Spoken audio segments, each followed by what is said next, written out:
Nii, aga tere tulemast siis kõikidele Oskuste Akadeemia veebiseminarile. Kas tehisintellekti mõjul saavad kõikidest IT-spetsialistid? Et selline vahva teema meil siis tänaseks juba 5. veebiseminariks on välja teile pakkuda.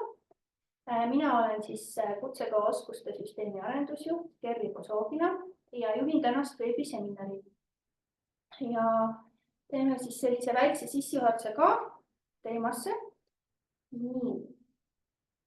Loodan kõigile on minu slaidid nähtavad.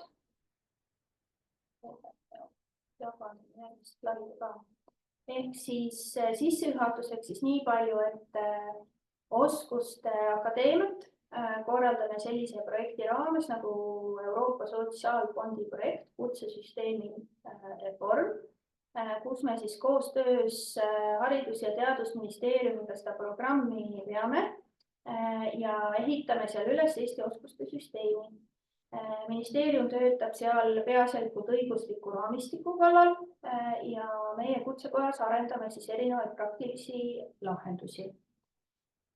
Ja plaanis siis oskuste kompassis on või Oskuste Akadeemias on sellised, et tegelikult meil siis sari on igal poolaastal vähemalt 3 osa ja see on siis nüüd meil teine veebiseminar selles poolaastas ja lisaks on meil siis tulemas veel ka 3. detsembril tulevikutrendide teemaline Oskuste Akadeemia seminar. Nii et kui teid huvitab, siis kutsekoja lehel Oskuste Akadeemia kohta leiate infot ja kõik salvestused ja slaidid, et kogu see info siis seal on saadaval. Ja siin siis näha ka kõik meie nagu juba toimunud seminarid. 4 teemat on meil olnud siin fookuses, oleme rääkinud innovatsioonist, tehisintellekti mõjust õppetööle, oleme rääkinud loovusest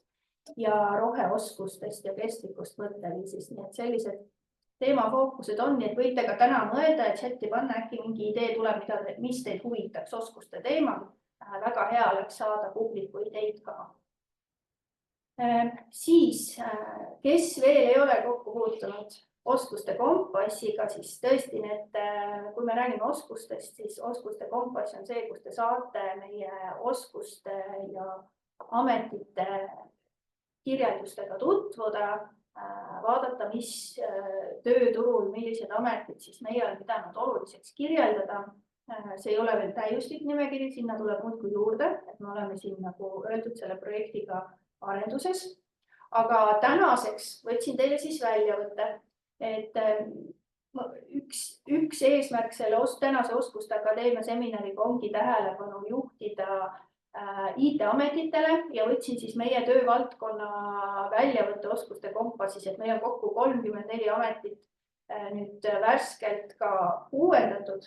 Et just täna üks esinejatest, Jüri, on siis olnud seal meil suur koostööpartner nende ametite ja oskuste uuendamisel, vaadates siin nii rahvusvahelist pilti kui ka ESCO standardit, nii et keda need ametite kirjeldused võiksid huvitada, minge vaadake, mida me oleme siis välja mõelnud. Ja siis lisaks võtsin teile sellise väljavõtte, et me oleme saanud niimoodi värskelt siia juurde ka siis tehisaruoskuseid ja see, ma arvan, et seda täiendust siin lähiaastatel võib veelgi tulla, aga kindlasti Urve räägib oskustest lähemalt pärast ise ka, aga siis väljavõtte, et nüüdseks on meil siis 6, sest muuseas enne oli meil ainult üks AI-oskus registris. Et nüüd on meil juba 16 ja muudkui tuleb juurde. Nii et sellised, kuna meil on värske OSKA raport kohe väljas, või ongi väljas, et siis me alati vaatame, mis raportid räägivad ja täiendame siis nii ametite nimistut kui ka oskuste nimistut. Et selline väljavõte. Aga see oleks sissejuhatuseks minu poolt kõik. Et nüüd ma annaksingi võimaluse siis meie esimesele esinejale. Nii kaua, kui sa slaide jagad, ma siis juhatan su sisse ka. Et täna siis esimene esineja on siis Jüri Jõemaa, kes on siis Infotehnoloogia ja Telekommunikatsiooni Liidu nõunik. Ja Jüri on siis ka tegelikult selline suur haridusteemade eestvedaja. Ja me kohe saame oma slaidid üles ja siis saame alustada just. Nii et, aga jah, Jüri meie väga suur koostööpartner ja kes aitas ka siis meil neid IT-ametit üldse korrastada. Nii et palun. Jah, suur tänu ja kena on halb öelda, halli õhtupoolikut, aga võib-olla ongi parem, et siis saate vaadata seda juttu, mida meie siin räägime hoopis selle asemel, et väljas olla. Ja tõepoolest ma olen olnud kutsekohaga ikka väga kaua seotud ja algusest peale ja nende IKT ametite ja kutsestandardite koostamise juures olnud samuti. Nii et, aga täna selline integreeriv pealkiri ja enda esitluse pealkirjaks jätsin ka praegu umbes samasuguse, nagu oli üldine pealkiri. Ja tehisintellekt on viimaste aastate jooksul tõesti nende uute mudelite plahvatusega, mis siin on generatiivse AI osas, just nimelt räägime sellest, muutnud paljusid valdkondi, et ikkagi hariduses, meditsiinis, tööstuses, tõsi küll tööstuses ilmselt need tehisintellekti kõrgemad tasemed, masinõppe või süvaõppe on tegelikult olnud mõjutatud. Ja muidugi on ta mõjutanud ka infotehnoloogiat, info- ja kommunikatsioonitehnoloogiat. Kasutatakse seda nii koodi kirjutamiseks kui süsteemide haldamiseks või kõige lihtsamalt ka kõnerobotite abil kasutajatoe pakkumiseks nii IT-ettevõtetes kui sideettevõtetes ja tegelikult ka mujal. Nii mõttes ma tegelikult täna kasutamist segamini võib-olla või pigem isegi AI, sellepärast et Eesti keelereeglid lubavad kasutada AI-d TI kõrval, mis on just nagu esmane, aga kohati see TI on asi, millest inimesed aru ei saa. Nii et ja ma püüan siis sellist pigem enda arusaama ja tuginedes erinevatele siin organisatsioonide analüüsidele natukese avada seda teemat, nii kuidas mina sellest aru saan. Selles mõttes võtta seda selliselt nagu ta on. Et tõepoolest, kas tehisintellekt kasutus siis annab iga inimesele eelduse IT-spetsialistiks saada? Viimast aegade areng just nagu annab sellise ootuse või ühiskonnas on tekkinud selline mulje ja tööandjatel oleks ju väga suur rõõm sellest, kui nende erinevate IT või IKT lahenduste loomise ja kasutamise valguses lõpeks ära ükskord see jutt, et meil on vaja tuhandeid IT-spetsialiste ja nüüd ometi on tekkinud lahendus, kuidas moodi neid Eestis tuhandeid, Euroopas ja maailmas miljoneid, kuidas neid siis kiiresti kas asendada või juurde toota. Ja kui me vaatame ka näiteks tarkvaraarenduses, siis on sellised inimesed, kes räägivad, et oi, meil teeb tehisintellekt kõik tarkvaraarendusse ära. Ja teise poole pealt vaadates on inimesed, kes ütlevad, et ei, tarkvaraaränduseks ja muudeks asjadeks tehisintellekt üldse ei sobi. Ta tegelikult toodab maailmas leiduvatest koodiõppidest ja neid kokku pannes hunniku sellist pahna ja lõpuks sellega ei ole midagi peale hakata. Vabandust sõna kasutuse pärast, aga niimoodi räägitakse. Et selles mõttes, kui me vaatame kogu seda IT-maastikku, siis tegelikult seal on ju kogu aeg otsitakse tippspetsialiste. Kui me tippspetsialistist räägime, siis tegelikult mina ei mõtle selle all üldse mitte doktorikraadiga IT-süsteemi arhitekti, vaid ka samamoodi võib olla andmebaasi administraator, tippspetsialist mingil tehnoloogial põhinev andmebaasi osas ja sellisel tasemel, et see süsteemi arhitekt ei suuda sellega mitte midagi peale hakata, ei peagi suutma. Nii et selles mõttes räägime nagu ka erinevatest asjadest. Nüüd vaatame natuke seda ootust või eeldust. Nii.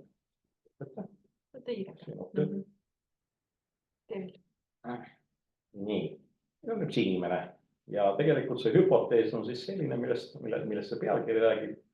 Me paneme sellele inimesele juurde AI, paneme sellele AI-le juurde selle tehnoloogia ja mis me siis saame? Saamegi valmis koodi, saamegi inimese asendamise, inimesele selle teismõistuse külge panekuga saame väga suurepärase tegelase, kes teeb kõike seda, mida meil tarvis on. No, vaatame siis natukese sügavamalt ja vaatame seda selle pildiga, mis siin juba korraks on mida on natukese detailsemalt näidatud. Kuna ma tõesti olen olnud selle oskuste kompassi sellise kaasajastamise, IKT töövaldkonna just ametikeelduste uuendamise ja natuke tulevikku vaatavate nende oskuste sinna juurde lisamisega tegelenud, siis selles mõttes siis ma lähtun ka natuke sellest mudelist, aga see mudel tegelikult on selle pildi peal, ehk siis mudel, mis tuleneb IKT ametite standardist, mis on CEN-i standard 16458, mida me oleme kasutanud siin erinevate kutsestandardite ja kompetentsiprofiilide arendamisel ja mis katab siis ära kogu selle toote või teenuse loomise ja haldamise mudeli kavandamine, arendamine, käitumine, juhtimine, võimaldamine. Ja siia on siis paigutatud need ametiprofiilid või tööprofiilid. Ja selle suurepärase pildi on siin teinud minu kõrval istuv kutsekojast Turevets, kes on seda kasutanud ka erinevates oskanalüüsides. Et see on tegelikult selline näitlikustamine sellest, kuidas IKT valdkonnas neid tooteid või lahendusi luuakse. Ja ega see pilt näitab ka täna, et siin peal on 30 erinevat ametiprofiili, et ega tegelikult me ei saa kogu seda temaatikat vaadata niimoodi, et me ütleme, et meil on üks mingi IT-amet ja see ongi kõik universaalne üle terve maailma, kõik teevad ühte IT-tööd. Et tegelikult see üldse ei ole niimoodi. Ma korjasin siit välja näitlikustamiseks lihtsalt 3 võib-olla ühest ametiprofiili, ühest servast ja teisest servast. Ja alustaks sellisest otsast nagu IKT-süsteemide tehnika ja proovisin siin natukese võrrelda ja nende värvidega näidata seda, kuidasmoodi kas tehisintellekt võiks siis asendada inimest või ei võiks. See analüüs ka põhineb tegelikult Maailma Majandusfoorumi ühel viimasel raportil ja veel mõnedel muudel analoogsetel uurimistel, et kuhu poole see maailm liigub. Ja püüdsin siia pildi peale tõesti paigutada selle oskused või omadused, mida see töötaja peab tegema ja kas seda siis saaks asendada või ei saaks asendada sellise suhteliselt lihtsa mudeli. Ja kui me vaatame sellist lihtsaid asju, diagnostikat ja logide analüüsi, mis tegelikult tehisintellekt teeb seda kõik ära ja inimene on asendatav või ka mingid kaugseadistamised tehisintellekti, kui ta on mudelipõhine, siis ta tegelikult juhendab erinevaid tegevusi ja tegelikult saab ka inimest asendada, samuti erinevate seadmete paigaldamisel või konfigureerimisel või võrguseadmete juures. Samamoodi ka monitoorid mingid seadmeid, kas nad töötavad, kui soojaks need protsessorid lähevad või kas on mingisuguseid tõrkeid olnud. Ja selles mõttes siin mudelis nagu selliste lihtsate asjade juures tõesti inimene on asendatud. Võiks vaadata, et tõesti tehniku asemele palkame endale AI agendi ja teeme kõik ära. Aga siis me jõuame selle kohani, kus teil kodus on tarvis uut ruuterit paigaldada. Ja väga raske on sellel tehisintellekti masinal teile koju tulla ja võtta seina pealt vana kast ära, panna uus kast asemele, ühendada sinna juhtmed külge. Et on raske, tõesti on raske. Ja kui kliendi juures on mingi selline probleem, kus on vaja tõesti koha peal reageerida, vaadata seal, ma ei tea, kõige lihtsam asi, mingi pistik on katki, aga seda ei suuda kaughaldust tuvastada, seda saab ainult koha peal inimene näha, ka seda ei saa. Ja sellist ja võttes ka edasi sellise paindliku otsustamise koha peal, inimene koha peal ikkagi analüüsib olukorda, vaatab, et järsku ta selle pistiku asemele ja kaabi asemele saab panna mingi teise kaabi, mis tal kuuslikult kaasas on. Ja kliendil endal mingi teine kaabel olemas, mida saaks kohe ära asendada. Et neid võimalikke kliendi juures olevaid juhtumeid on niivõrd palju, et seda kogu maailma ette modelleerida on tegelikult ju ilmvõimatu.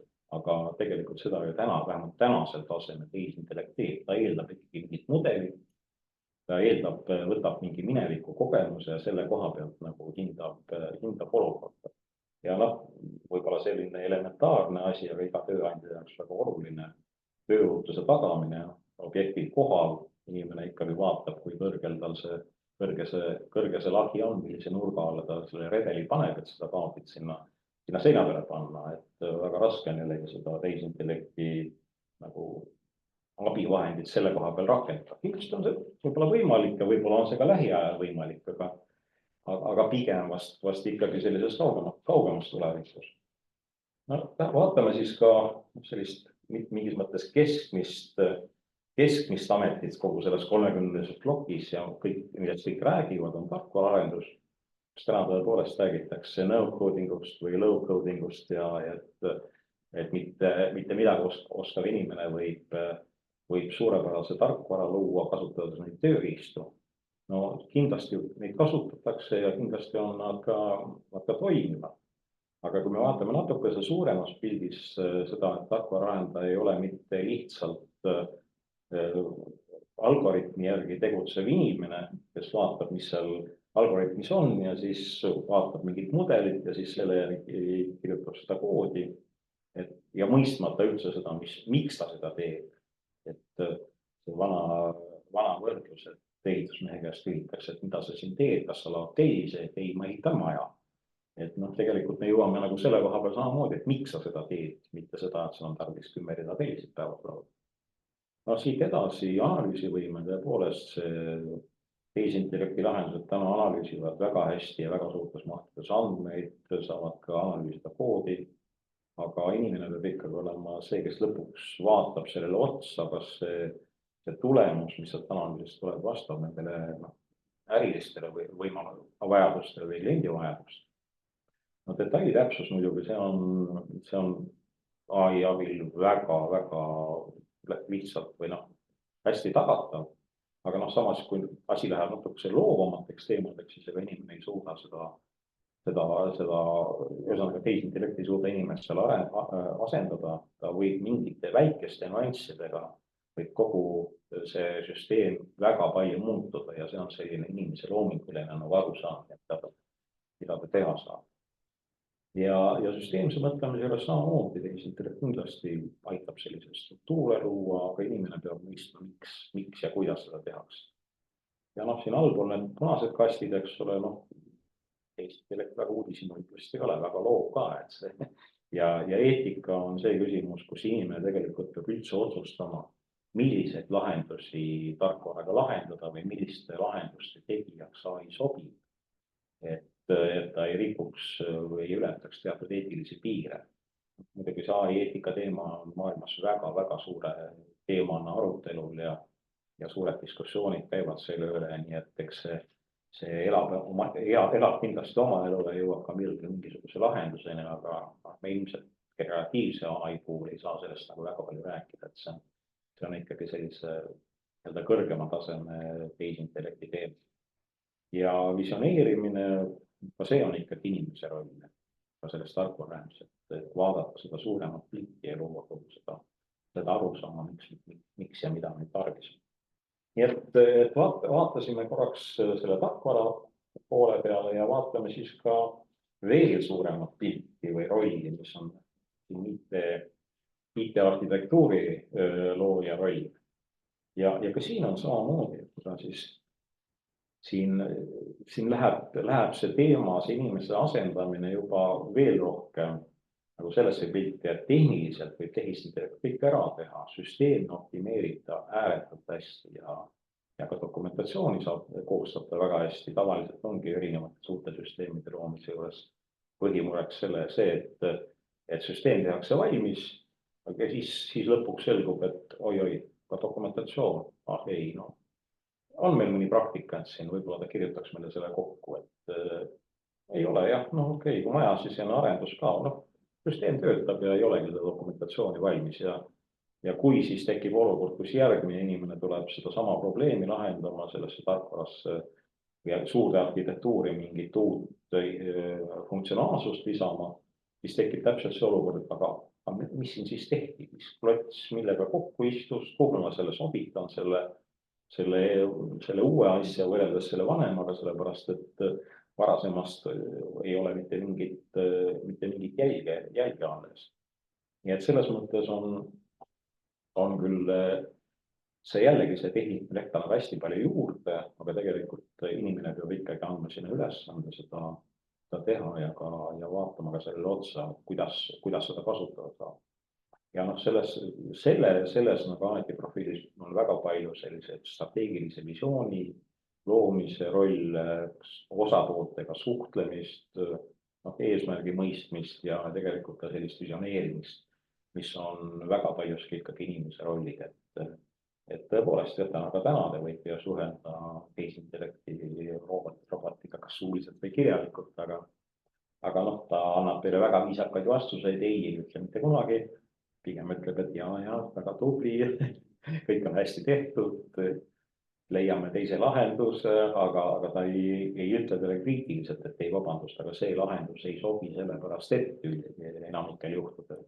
Ja see tegelikult tekib päris suure segaduse, suure süsteemi loomisega tegemist. Nii et sellised näited ma praegu tõin, sellist kaalumist on nendes analüüsidokumentides veel, seal on isegi mingi paarsada lehekülge on ühes dokumendis erinevaid IT-ametite profiile on võrrelda nagu selles kontekstis, kui palju tehisintellekt seda asendab või ei asenda, mida saab teha. Aga üsna ilmselgelt ikkagi see tänases seisus on see pilt selline, nagu ma püüdsin teile seletada. Siis edasi on, vaatame selles mõttes ajalises perspektiivis.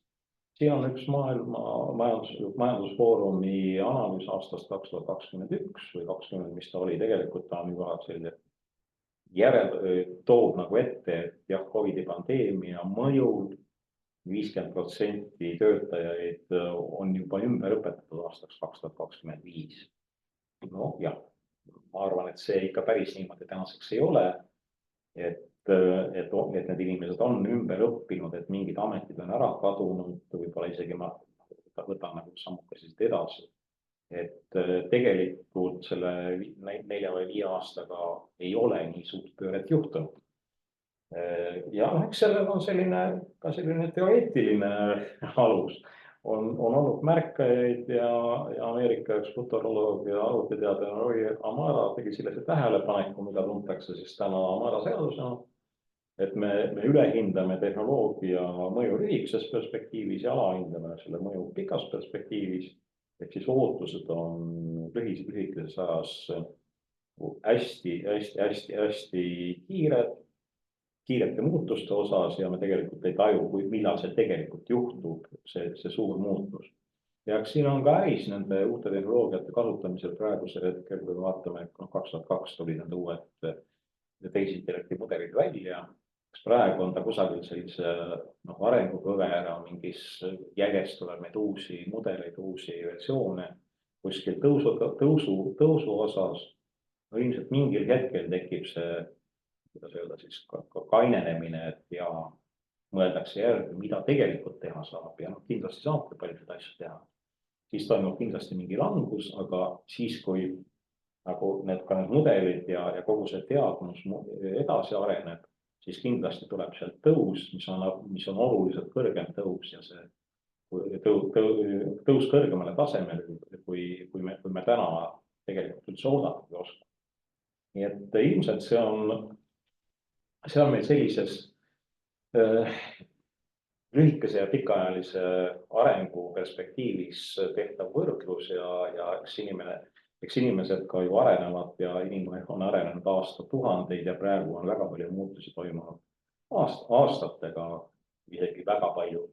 Kui me AI nagu tulekut ja mudelid mõtleme ka sellised uus versioon iga poole aastada või isegi lühemalt. Et see on kõik hästi kiire ja inimestel peab olema ka see vastuvõtlikkus nende uute asjade kasutamiseks. Ja et nad peavad nagu muutuma elu päris osaks. ja kui me nüüd vaatame seda, siis täna see on septembrikuu NBC Newsi ühe sellise esilehe pealkirja, mis tegelikult mille taga on siin ka mõned artiklid ja mõned uuringud selle teemaga edasi minna.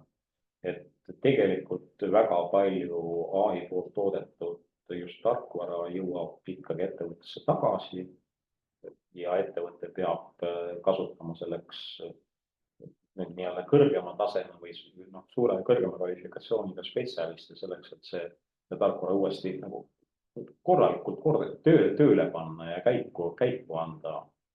Nii et aga eks see on tänane hetk. Ma ei välista üldse seda ja kindlasti nii juhtubki, et tulevikus kõik see automatiseerimine ja AI kasutus võimaldab kõiki neid asju oluliselt paremini teha, aga täna oleme sellises hetkes, kus pilt tundub olevat ikkagi selline, et inimese sekkumist on rohkem vaja, päris kindlasti nende lihtsalt masinatega toodetud IT-lahenduste rakendamiseks ja päriselt rakendamiseks. Ja kui me vaatame seda tulevikku, siis siin on nüüd käesoleva aasta Maailma Majandusfoorumi üks raport, millest see on hästi väike väljalõige, see on tegelikult umbes 3 lehekülge sellisest võimalike uute töökohtade loomisest ja töökohtade kadumisest. Et kui te täpsemalt tahate vaadata, siis selle lingiga või mitte lingiga, vaid selle viitega siin lehekülje all te leiate selle dokumendi, aga need täpsemad andmed. Aga te näete ikkagi, et ülemises osas töökohad, mis on seotud IT-ga, ikkagi nende arv kasvab. Aga ilmselgelt siin töökohtade juures tekivad need uued ja targemad tööriistad, mis võimaldavad kõiki neid töid teha efektiivsemalt, kiiremini, ilmselt ka kvaliteetsemalt ühel hetkel, aga see pilt näitab, et inimesi on ikkagi tarvis, et masinlahendused, AI-lahendused, nad ei asenda inimesi, pigem tekitavad ka juurde vajaduse tehisintellekti tehnoloogia enda arendamiseks rohkem spetsialiste tööle võtta või tööle panna, ka rohkem selle valdkonna teadlasi panema ja tegelikult teadlasi peavad tegema selliseid arendustöid, mis loovad siis uusi mudeleid kõigile majandusvaldkondadele. Nii et see paistab olevat selline, see on nüüd see järgmine tuleviku ennustus siis. Kas ta nii läheb või ei lähe, ei tea. Ma julgen arvata, et kuhugi poole ta läheb ja mul on siin üks kokkuvõtlik slaid, et teistele ka jääks jutu rääkimiseks aega.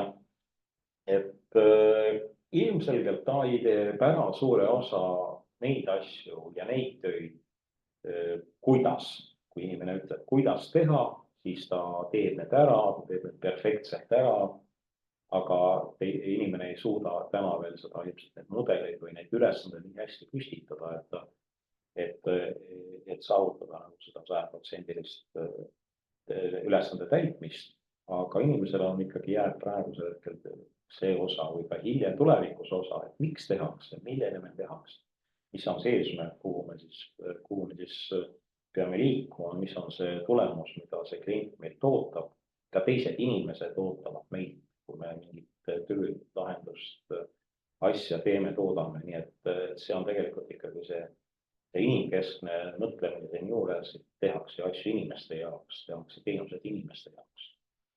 Ja tõepoolest, tehisintellekt ei tee neid kõigist minu arusaamisel, kõigist IKT spetsialiste, aga ta annab ikkagi inimestele võimaluse õppida, areneda, katsetada teistmoodi, kui on varem tehtud, katsetada kiiremini ja saada ka negatiivseid tulemusi, mis tegelikult annavad arusaamise, et seda teed ei ole võimalik minna. Okei, valime teise tee, valime teise lahenduse ja neid saab palju kiiremini testida, nendega saab edasi liikuda, kogu selle toote või lahenduse arendusega saab kiiremini edasi liikuda, kuna sa saad teada, mis ei tööta. Ja see on kindlasti see tehisintellekti roll, mis inimeste toimetamist toimetamist paremaks teeb. Ja samas ta seab ka kõigile nendele spetsialistidele kõrgemad ootused just nimelt selliste nagu erialase mõtlemise peale, oma kogemuste kasutamise peale ja tegelikult siia juurde ka nende uute tööriistade kasutamise õppimine, just nimelt kuidas neid kasutada, kuidas anda ka tööriistade väljatöötajale tagasisideks sidet selle kohta, et millised tööriistu mul oleks veel vaja, milliseid funktsionaalsusi need uued tööriistad, millega näiteks tarkvara arendatakse või testitakse või mida iganes tehakse, millised funktsionaalsused nendele tööriistadele on tarvis. Nii et jääb ainult tõdeda seda viimast, et ka siis see tuleviku ennustamine niisama lihtne ka ei ole ja selleks tegelikult ennustamiseks või prognoosimiseks, analüüsimiseks, selleks töötavad 10 000 inimesed maailmas. Et ehk siis vaata, mis nemad välja mõtlevad ja mis tulemused sealt tulevad ja lõpuks, kas see päris elu siis aastal 2030 on selline, just nagu eelneva pildi peal oli, et kas see ametikohtade kasvis on jõudnud selle kohani, kas tehisintellekt on võtnud mingid töid ära, sellele annab aegarutust. Et sellega ma olen selle ettekande lõpetanud. Ma just vaatasin, et kas on küsimusi chatis, praegu ei ole. Ma seda tahtsin kommenteerida, et Jüri, me oleme ju super head ennustajad. Minu meelest me oleme Oskaga ennustanud siin juba 3 korda ja prognoosinud põhimõtteliselt ikkagi on õigem öelda, prognoosinud tööjõuvajadust ja oleme seni tõdenud, et me oleme täpsemad kui ilma teade olnud, eks ilma teate ennustajad. Et me oleme suhteliselt täpselt prognoosinud neid tuleviku tööjõuvajadust, aga et eks ta see keeruline koht on.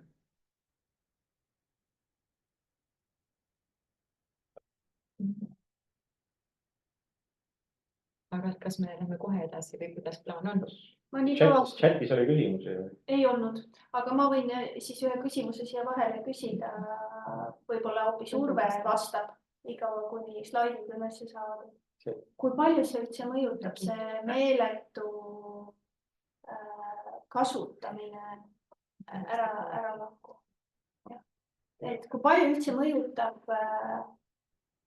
see meeletu AI kasutamine meie ressursimajandust? Et räägitakse hästi palju, kui palju meil neid ressursse on nagu juurde vaja. Selleks, et kogu seda AI päringute mahtu, et kogu see süsteem, kõik need AI tööriistad, et kui palju see meie nagu seda, me räägime rohemajandusest ja ressurssidest, palju see seda ümber mängib või mismoodi see võib mõjutada?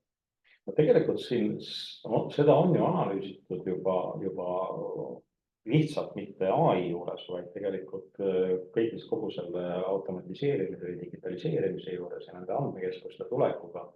Et ühe poole pealt on küll esitatud väide, et need IT või e-teenused nagu vähendavad kogu seda ressursivajadust, aga samas nad tõesti tõstavad ikkagi seda elektrivajadust ja kõik need teie enda kassikliigid, mis näiteks on salvestatud kusagile, need võtavad ju kõik mälumahtu ja seeläbi ka kusagil serverikeskustes väga palju elektrit, nii et inimesed pigem nagu lihtsa kasutaja mõttes peaksid mõtlema selle peale, et kas kõike seda on tarvis ikka salvestada. Ja kui me jõuame nüüd sinna selle tehisintellekti lahenduste juurde, siis seal on muidugi meeletud arvutusvõimsused, mida on tarvis ja need tõesti neelavad elektrit ja kui me vaatame ka täna näiteks siin Eestis mõnda suurt andmekeskust, siis ka nemad on mõelnud selle peale sellises vaates, et nad on ehitanud endale päikesepargid sinna kõrvale ja kasutanud ka sellist nii-öelda rohelist energiat nende serverite käitamiseks. Aga päris kindlasti see tõstab ja tõstab seda energiatarvet ja kõik see andmemaht ja see andmetöötlus võtab ikkagi meeletut energiat tõesti, nii et ta on nii ja naa, seal tuleb kauda need positiivsed ja negatiivsed argumente. Eks ta nii on, jah. Et isegi et iga kord, kui mõtlete, et kas AI-le vastata aitäh, kui ta on sulle ilusa vastuse andnud, et siis mõelda, et kas seda aitähi on vaja, et see on jällegi ja kuigi tohutu raiskamine. see e-postile vastamiseks, aitäh vastamiseks, ka see võtab jälle sellise väikese millivatikese elektrit ja võtab ka mahtu seal andmeedastuskanalis, nii et kuigi see on viisakas ja tõesti inimesed on tänulikud sellest, et vastatakse, aga samal ajal tekib see olukord, et see on jälle energia. Teeme nii, et vastame inimestele, aga ärme AI-le vasta. Väga hea ettepanek. Aga siis praegu ma näen, et chatis ei ole küsimusi juurde tulnud. Nii et meil on siis järgmise ettekande slaidid ees. Ja Urvele siis sissejuhatuseks, et Urve on meie OSKA uuringujuht. Mis ma veel sinu kohta ütlen? IKT teemad, kõik on sinu laval, jah? IKT teemad on jah minu laval olnud küll, et ütleme, et OSKAs kõik see aeg ja tegelikult enne ka siis kutsekotta tulekut, ma arvan, pea 20 aastat on see IT olnud minu. Eluaegne koolitaja. Ja ütleme 20 aastat on IT minu valdkond olnud, aga koolitaja mõttes mul ennem seda siis on 10 aastat, ma paneks matemaatikat ka veel juurde. Ja. Nii et jah, et selline see taust praegu on, aga mul on täna tõesti selles mõttes super hea võimalus, ma saan teha mõnes mõttes jällegi avaliku esinemise peaproovi, sest et homme toimub uuringu, AI mõju uuringu töötajate oskuste vajadusele, toimub nii-öelda ettekanne esimest korda ja nii, et täna mul siis on selline nagu peaproov, jah. Aga et ka see samane küsimus, mida Jürigi siin ütles, et kas siis meist nüüd kõik, et kui hakkame seda AI-d kasutama, et kas meist kõigist tulevad siis IT-spetsialistid, et ma mõtlesin samamoodi, et mismoodi sellele küsimusele vastata. Ja mõtlesin kohe, et ma võtan appi siis selle samase uuringu, mis värskelt valmis, et mida nagu see uuring selle kohta ütleb ja kas need oskused, et mida mul on tarvis selleks, et AI-d eesmärgipäraselt kasutada, et kas need tegelikult teevadki siis minust IT-spetsialisti või nad ei tee. Aga et esmalt ma olen pannud siia ühe joonise, mille me tegelikult võtsime IBM-ilt. Võtsime üle ja tõlkisime ta ära, et siin on nagu näha ka, et kogu see tehisintellekti areng ja kui te vaatate, et siin päris üleval vasakus nurgas on ka see aastaarv välja toodud, siis me näeme, et oi, kui vana tegelikult on juba tehisintellekt, et ei ole sugugi mitte väga värske tehnoloogiaga tegemist. Aga et nii nagu meie uuringuski me keskendusime peamiselt just sellele generatiivsele AI-le ja selle mõjule oskuste vajadusele, siis ka Jüri ütles, et ka tema oma ettekandes peamiselt keskendus just nimelt generatiivsele AI-le ja natukene ka siis seda analüütilist AI-d oli juures. Aga et see uuring on siis peamiselt generatiivne. Ja mis siis see, ütleme, et see generatiivne AI, et tema on siis, ütleme, see, kes suudab just sellist originaalsisu luua. Ja originaalsisu näiteks on need pildid või on need tekstid või on need videod, eks ole, et see on just see tegelikult, et millega see generatiivne AI tuleb päris kenasti ja päris hästi, millega saab päris hästi hakkama. Et võib-olla kõige tuntuim nendest generatiivse AI tehnoloogiatest või siis komodellidest on just need LLM-id ehk et siis need suured keelemudelid. Inglise keeles siis large language model. Ja tema on nüüd tõesti siis see, kes töötleb seda nii-öelda loomulikku keelt, kes suudab töödelda seda loomulikku keelt. Ja meie ise ka siis kõige rohkem ilmselt oleme kõik kasutanud just nimelt neid suuri keelemudeleid, millest võib-olla kõige tuntumad sellised lahendused meie jaoks on just see ChatGPT, eks ole ju, või Microsofti Copilot, ma pean kohe ütlema tagasi, et ma ei ütleks Copilot, mis on ilmselt rahva seas hästi või inimeste seas hästi levima hakanud. Ja või on siis ta Gemini või Cloud aga et ilmselgelt see ChatGPT ja siis Microsofti või Copilot on nendest kõige levinumad mudelid. Aga ma lähen siit nüüd edasi ja üks slaidikene siia veel juurde. Ehk et tõesti see, et meil on nagu ütleme, et AI-l või siin on erinevaid neid tehnoloogia lahendusi, et mida siis saab kasutada erinevate tegevuste või erinevates toimingutes. Ja siin selle pildi peal on ühed sellised tehnoloogia lahendused, mis on nagu kollaste kastikeste sees ja ühed on roheliste sees. Et põhimõtteliselt ma võin nagu jaotada nad nagu erinevas arengufaasis olevateks tehnoloogia lahendusteks. et kollased on need, et millega meil juba on päris hästi, kus on juba päris head lahendused olemas ja kus on võib-olla ka, et ta on nagu rohkem nagu kas siis selle katsetamised ja treenimised ja need on rohkem läbinud ja on nagu, ütleme, et on nagu rohkem valmis. Aga siis on meil veel need rohelised siin, need rohelised kastikesed. Ja võib-olla need on nüüd siis need sellised, mis on nagu ütleme, et kas on arengufaasis või arendusprotsessis veel. Ja võt nüüd seesamane see IT-spetsialistid ja seesamane jutt, et kas AI kirjutab koodi või programmeerib paremini kui inimene. Täna ütleme, et kui tarkvaraarendaja. Ja siis tegelikult, kui me vaatame, et kust kohast me leiame selle koodi genereerimise, siis me tegelikult leiame selle just nimelt sealt roheliste kastikeste hulgast, mis tegelikult ütlebki, et ta veel on arengufaasis.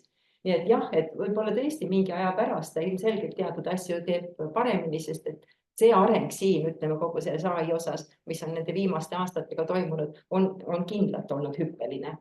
Ja see, ütleme, et need muutused on ka väga kiired olnud, aga sellegi poolest täna tegelikult oleme me ikkagi selles seisus, kus me ütleme, et inimene tegelikult on, ütleme, et koodi kirjutamise või ütleme, tarkvara arendusprotsessis on veel masinast parem ja võimekam. Aga samas, see nüüd jällegi see, et iga asja juurde käib alati see aga ka juurde, jah. Ehk et kui me võtame ka siis tuntud nagu uuringute firma ja analüüsifirma McKinsey, siis tema tegelikult on toonud välja, ütleme, põhiliselt sellist 4 erinevat ärifunktsiooni, kus ta näeb, et kus see AI võiks nagu kõige suuremat väärtust luua. Ja üks nendest 4 on tarkvarainseneeria. Nii et kõik asjad on natukene siia ja natukene ka sinna need asjad liikuvad. Aga nüüd ma läheksin rohkem nende oskuste peale ja oskuste võtmes edasi.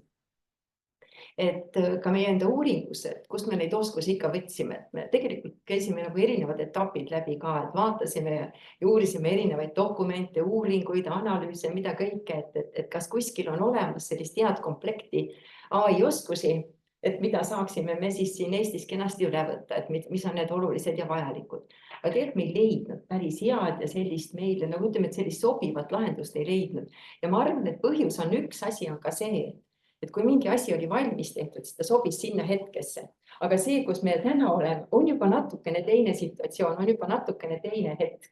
Ja me näeme ka, et see tegelikult kogu aeg muutub. Ja siis me tegelikult võtsime hoopis sellise lahenduse, et me intervjueerisime hästi palju erinevaid ettevõtete esindajaid, et aru saada, et millised oskused on need, mida nemad on nagu oodanud ja mida nad loodavad ja soovivad, et nende töötajatel või nende rendil olemas oleksid, et mis aitaks neil paremini neid lahendusi, ka siis AI lahendusi tellida, eks ole, juhtida kogu seda protsessi või ka kasutada. Ja võt selle tulemusena tegelikult seda materjali ja infomaterjali ja seda kogumit kätte saades, seda synteesides, tegelikult saime täiesti uue, oma jaoks vähemalt täiesti uue lahenduse, et millised need oskused olema peaksid. Ja me vaatasime neid ka ja jagasime nad tegelikult nagu 3 rolli. Ehk et ühed rollid, siin need pilvekesed, mis siin nende jooniste peal on, eks ole, on need oskused, mis on vajalikud kõigile meile. Sõltumata sellest, mida me teeme, mis on meie ametipositsioon või mis on meie roll töökohal, et mis on nagu kõigil peaksid olemas olema. See tähendab ka juhtidel ja eks ole tarkadel tellijatel. Aga üks roll oli siis, et mis on need oskused, mis aitavad meil kõige paremini neid lahendusi oma ettevõttesse sisse tellida või organisatsiooni. Sest ta ei ole tegelikult ainult kitsalt ettevõtte fookusega, eks ole. Ja üks on siis see, et tegelikkuses ka see protsess vajab keskselt, ütleme, et vajab ka juhtimist. Ehk et mis on need oskused, mis ka meie juhtidel peaksid olemas olema. Ehk et tegelikult jagasime need siia 3 rühma. Aga mitte ära rääkida kogu oma homset infotundi. Täna ma valdavalt pigem keskendun nendele oskustele või räägin põgusalt neist oskustest, mis on just nendest lõppkasutaja vaates olulised. Ja selle pilve tegemine ei teinud ise. AI tegi. Tunnistan ausalt üles, andsin talle ülesande, et võta meie uuringust, lihtsalt see uuring on tegelikult juba meie veebilehel ka väljas olemas, et võta meie uuringust lõppkasutajate oskused ja palun selekteeri välja, millised on need kõige rohkem kogu selles peatükis nii-öelda nagu läbi käinud ja kõige olulisemad oskused. Ja siis ta tegelikult koostas meile selle valiku nendest oskustest. Mitte, et me nüüd oleks selle üksüheselt üle võtnud. me tegelikult ikkagi seda analüüsisime ja vaatasime, kuna me olime selle materjali läbi töötanud. Aga ma pean tunnistama, et esimese sellise mõnes mõttes natuke nagu rumala töö tegite küll meie eest ära, jah. Nii et selles oli teda küll hea kasutada. Aga jah, et mis siis nagu sellised nagu need 6, ütleme, et peamist oskuste kategooriat, et neid on ilmselgelt on rohkem, et ka sealt uuringust leiab neid rohkem. Aga et millised need on, et mis on nagu võib-olla rohkem läbi käisid ka ja mille vajadust ka meie intervjueeritud eksperdid siis kõige rohkem välja tõid, oligi, et võib-olla üks oli see promptimise oskus, ehk et põhimõtteliselt nagu see sisendi andmise, ma tean, et sellel on olemas ka eestikeelne sõna, aga mulle tundub, et ta on rohkem nagu meil levinud igal pool sõnana promptimine, et see ilmselt on kõigile võib-olla rohkem tuttavam väljend ka. Ja just selle promptimise poole pealt, mis nad tõid ka kõik hästi palju esile, oli see, et mida parema sisendi sina annad, seda parema tulemuse sina saad. Ja et lihtsalt nagu selle põhjal, et ütleme, küsisin, sain vastus ei olnud minu ootustele vastav, et ma siis tegin kohe küsimus, selge, AI on rumal.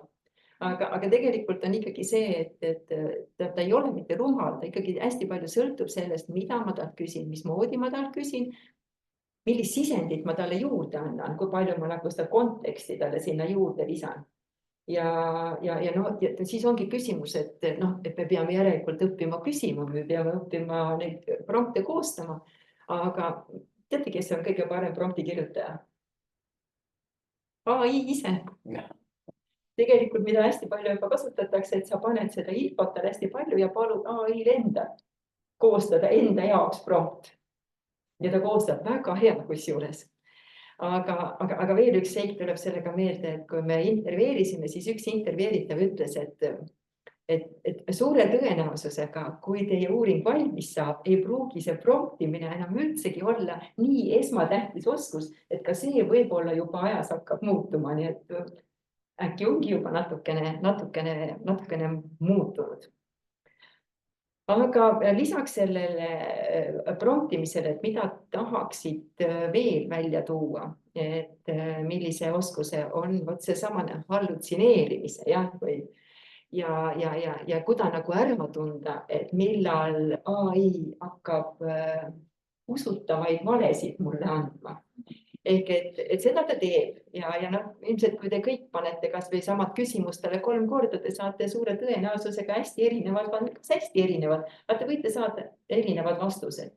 Ehk et tegelikult hästi oluline ongi see, et aru saada, et milline nendest vastustest on õige, millal ma pean seda küsimust edasi täpsustama hakkama, kus ma pean paluma, et ole ja pane allikad mulle siia juurde ja siis ma pean veel need allikad üle ka kontrollima, eks ole. Et tegelikkuses see, et aru saada ja mõista, mis on nagu õige, teine on see, kas ta sobib ka minu konteksti, on see asi ka loogiline.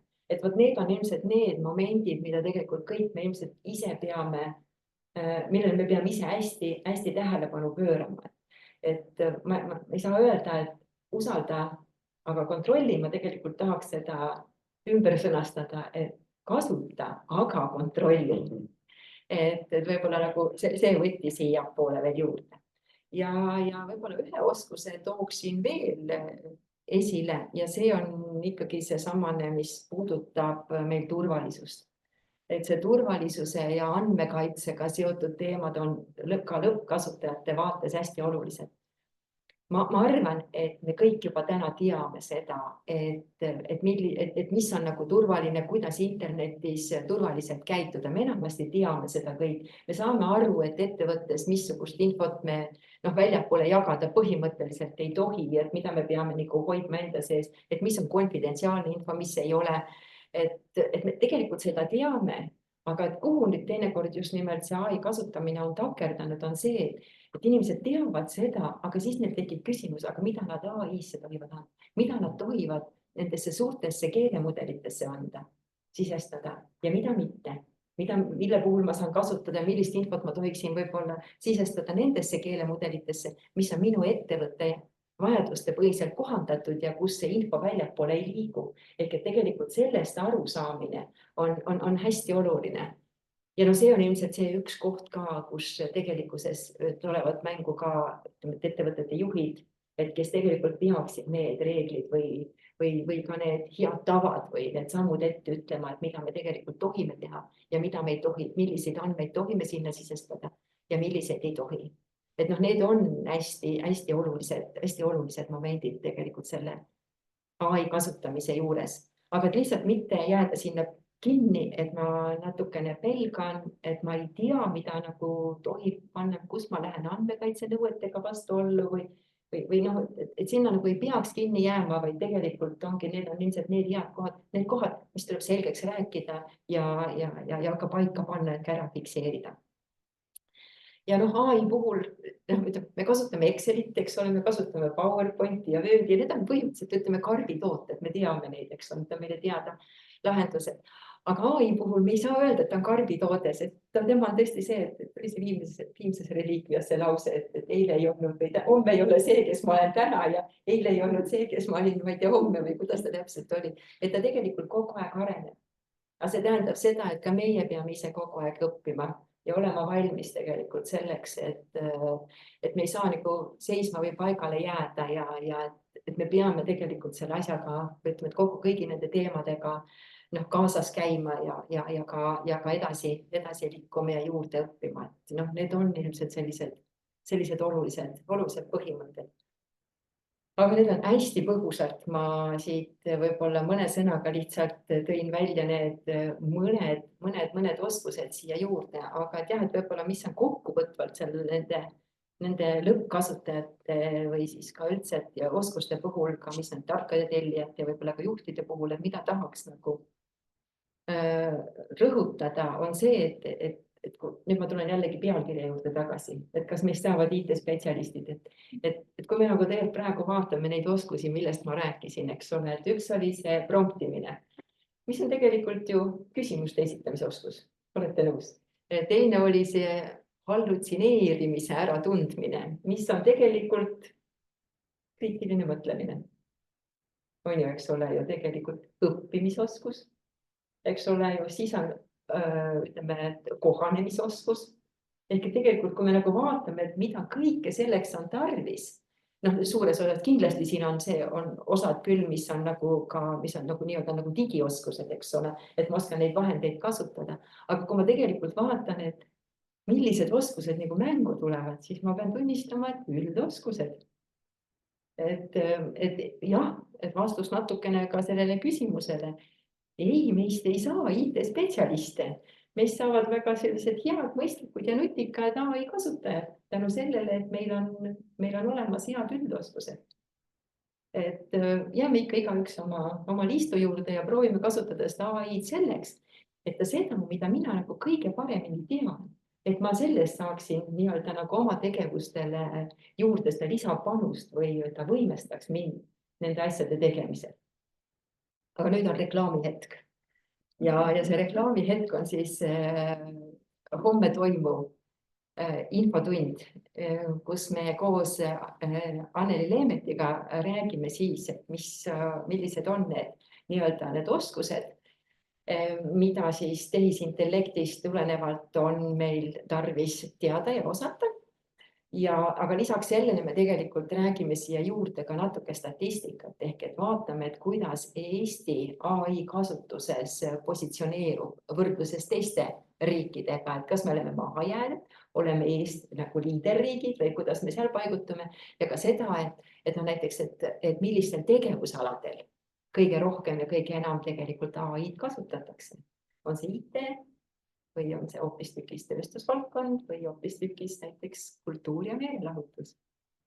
Aga seda ma ei ütle täna välja. Et selle ma jätan siis meie homsele infotunnile, et olge head, tulge julgesti ja homme kella 2-5 ja ootame sinna teid kindlasti kuulama. Jah, saab. Ja, mis ma ütlesin? 2-3. Mitte 5. Aga võib ka pikemalt. Tuleb 5. Kunagi ei tea. Ja. Nüüd on küsimuste moment meil, jah, et chatis on üsna tühjus. Nii kaua, kuni inimesed mõtlevad, kas nad tahavad küsida, siis ma äkki kommenteerin siia sinu ettekande lõppu. Mulle tundub, et tavakodaniku jaoks ja tema digipädevusele mõeldes siis näiteks AI teeb sellise, nii-öelda nügib teda rohkem selle info- ja andmekirja oskuse pädevuse või selle valdkonna suunas.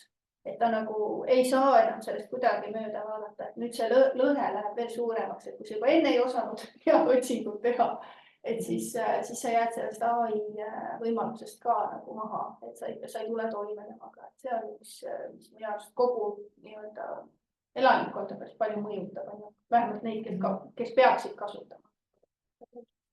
Ja sellega ma olen väga päri, aga mis on tõesti võib-olla selle AI kasutamise puhul, et tegelikult see, nagu selle kasutamise õppimine ei ole nii keeruline, kui on võib-olla nii-öelda ütleme näiteks selle Wordi või Exceli või mingi muu, eks ole ju, sellise rakenduse selgeks õppimine, et see tegelikult käib suhteliselt nagu loomulikult. Et see ongi see loomulik keel. Ilmselt siin juures on tegelikult see, mida sa just enne ütlesid ka, et kui inimesed, kes mõtlevad, et saavad ühe küsimusega vastuse, õige vastuse. Ja kui nad seda ei saa, siis nad loobuvad. Aga tegelikult on tarvis jõuda selle arusaamisele, et sa peadki promptima siis. Sa pead esitama õigeid küsimusi, et 10. küsimusega saada vastus ja siis sa pead hindama, kas see vastus ikkagi on tõene või milline tõeväärtus tal on. Et kahjuks siin kooliõpetajad, kes räägivad seda, et see esimese küsimusele mitte vastuse saamine, see isegi natuke peletab neid lapsi sellest AI-st eemale. Nad ootavad seda, et nad saaksid selle vastuse ja seeläbi õppimist jäljendada. See on kahjuks selline lähenemine, et tegelikult sa pead õppima, sa õpidki sellega, kui sa küsid, sa õpid tegelikult ja omandad selle teema, lõpuks sa saad selle vastuse, aga selleks sa pead mõtlema, mida sa tahad saada, mis asi see on. See automaatselt vastuse saamine see ei ole õppimine, see on õppimise jäljendamine. Nii, aga praegu chati rohkem küsimusi ei ole tulnud, nii et ma võtan siis selle veebiseminari tänaseks kokku. Aitäh teile mõlemale, väga põnev kuulata. Et kui teid nüüd siis kutsekoja teemad huvitavad, et siis meil on just välja tulnud ka uus OSKA raport töö ja oskused 2035, et minge uudistama. Siis oli meil eelmine nädal konverents OSKA olla tulevikus samme ees, nii et mõne nädala jooksul peaks selle sama lingi alla tulema ka salvestusi. Nii et siin on kõik need on lingitud siin slaidides, mis te ka endale saate. Siis on meil ka YouTube'i kanal, kus te saate üldse kutsekoja kohta kõiki neid salvestusi vaadata ja ka meil on siin siis oskuste teemalisi videosid seal juurde tulnud ja tulemas. Ja kui ei taha maha magada kõiki meie sündmusi, siis kindlasti liituge kutsekoja uudiskirjaga.